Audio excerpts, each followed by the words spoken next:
खबरें जो आपको सीधे जोड़ती हैं हमसे, जिनका आपकी जिंदगी पर होता है सीधा असर। खबरों की वही तस्वीर, बिना बदले बिना डरे, जज्बा सच का लिए, सच दिखाते हैं। उत्तर प्रदेश के मुख्यमंत्री योगी आदित्यनाथ ने बाढ़ पीड़ितों को राहत सामग्री वितरण की गई। आपको बता दें कि रामपुर में बाढ़ का प्रकोप जनता के बीच दिखाई दे रहा है। उसी को देखते हुए उत्तर प्रदेश के मुख्यमंत्री योगी आदित्यनाथ ने पहले हवाई द्वारा किया, उसके बाद फिर सभी बाढ़ पीड़ितों को राहत सामग्री भी वितरण की गई। इससे बाढ़कर्ता को थोड़ी राहत प्राप्त होगी। Team Bharat TV 24।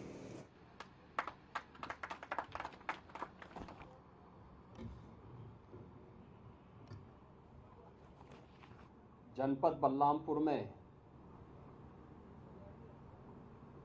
बाढ़ बचाव और राहत कार्यों के निरीक्षण कार्यक्रम में आज मेरे साथ में यहां पर उपस्थित प्रदेश के जल शक्ति मंत्री श्री स्वतंत्र देव सिंह जी, जिला पंचायत की अध्यक्ष श्रीमती सुश्री आरती तिवारी जी, विधायक बलरामपुर श्री पलटू राम जी, विधायक तुलसीपुर श्री कैलाशनाथ शुक्ला जी, विधायक उतरौला श्री राम प्रताप वर्मा जी, पूर्व विधायक श्री शैलेश कुमार सिंह सैलो जी, जिलाध्यक्ष भारतीय जनता पार्टी श्री प्रदीप सिंह जी, अध्यक्ष नगर पालिका परिषद बलरामपुर श्री धीरेन्द्र प्रताप सिंह धीरू जी और प्रभावित गांवों के सभी बाढ़ पीड़ित और उपस्थित बहनों और भाइयों, आप सब जानते हैं कि 6 और 7 जुलाई को नेपाल और उत्तराखंड में भीषण अतिवृष्टि के कारण प्रदेश के 12 जिले बाढ़ से प्रभावित हुए हैं।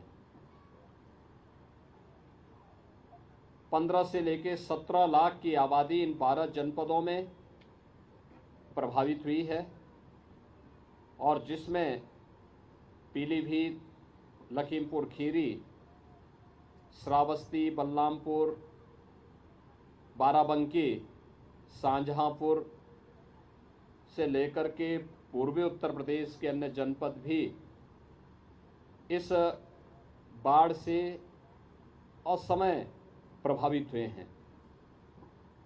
हम सब ने बाढ़ बचाव के उपाय समय से प्रारंभ भी किए थे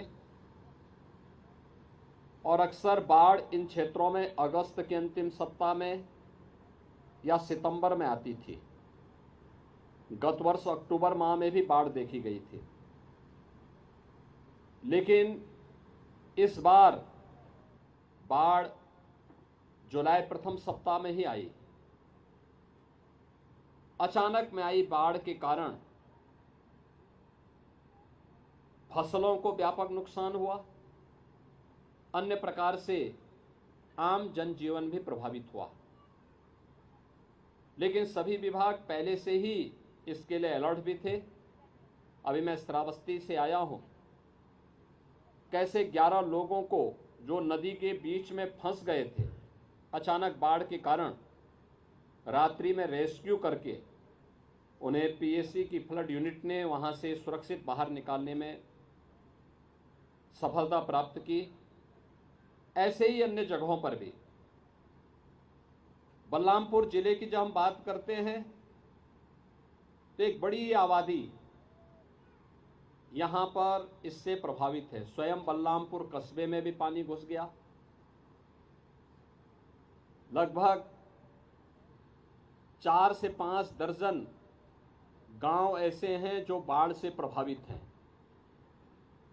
आवागमन बहुत सारे गांवों का बंद सा हो गया, मुख्य मार्ग बाधित हो गए, जनजीवन प्रभावित हुआ। सरकार ने पहले से ही प्रशासन को इसके बारे में निर्देशित किया था कि पहले से ही हम नौकाओं की व्यवस्था करके रखें,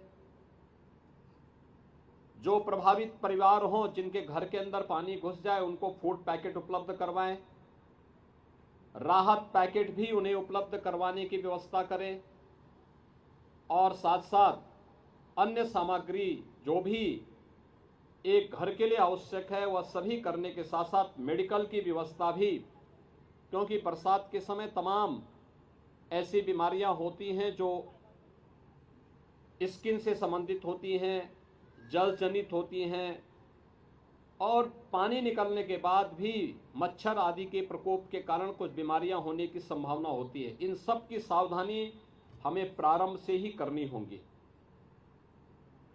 बाढ़ के अंदर पानी भरने के कारण सांप के काटने, बिच्छू के काटने और अन्य जंगली जानवरों के साथ साथ कुत्तों के काटने की शिकायतें भी सामने आती हैं। तो इसके लिए एंटी स्नेक वेनम और एंटी रेबीज के वैक्सीन भी जगह जगह हॉस्पिटल में रखवाने के लिए पहले से निर्देशित किए गए।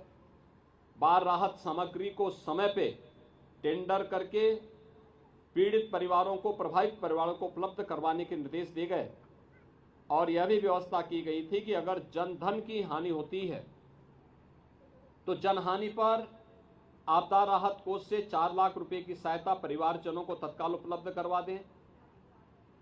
पशु हानि पर भी अनुमन्य सहायता उस सब पीड़ित परिवार को तत्काल उपलब्ध करवाने की व्यवस्था करवा दें। और यही नहीं, फसलों की भी जो नुकसान हुआ है, फसलों के नुकसान के लिए भी हमें व्यवस्था सुनिश्चित कराएं कि फसलों के नुकसान के लिए सर्वे करते हुए अविलंब वह पैसा भी उनके खातों में चला जाए जहां फसल को नुकसान हुआ है। यहां पर हमारे जनप्रतिनिधिगण बाढ़ बचाव के कार्य के साथ प्रशासन की पूरी मदद कर रहे हैं। परसों ही जल शक्ति मंत्री और प्रमुख सचिव सिंचाई ने इन पूरे क्षेत्रों का दौरा किया था और बाढ़ और राहत कार्यों को तेजी करने के लिए उन्होंने यहां पर व्यवस्था भी बनवाई थी। मैं स्वयं भी कल पीलीभीत और लखीमपुर खीरी के दौरे पे था। आज श्रावस्ती और बलरामपुर के दौरे पर जगह जगह इन कार्यक्रमों को मैं देख रहा हूं।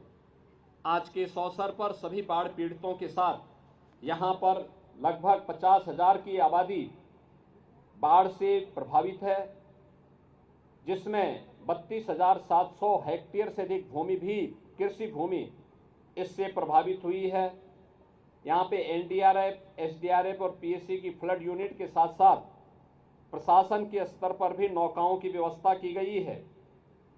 लंच पैकेट, खाद्यान्न पैकेट, ये सब उपलब्ध कराई जा रही है। जनहानि पर अभी 2 परिवारों को हम लोगों ने यहाँ पर चेक वितरित किए। पशु हानि पर भी आपदा राहत कोष से पैसा उपलब्ध करवाने के निर्देश दिए गए हैं। जिन लोगों के मकान क्षतिग्रस्त हुए हैं, मुख्यमंत्री आवास योजना में उन परिवारों को आवास उपलब्ध करवाने के भी निर्देश दिए गए हैं।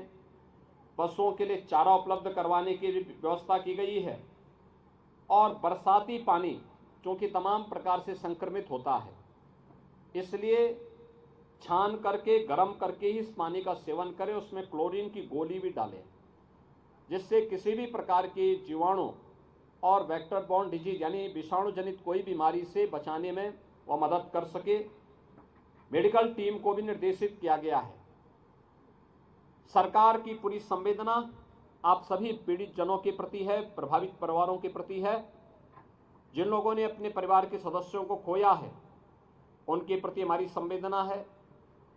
जहां पर धनहानि हुई है उनके प्रति भी हमारी पूरी सहानुभूति है।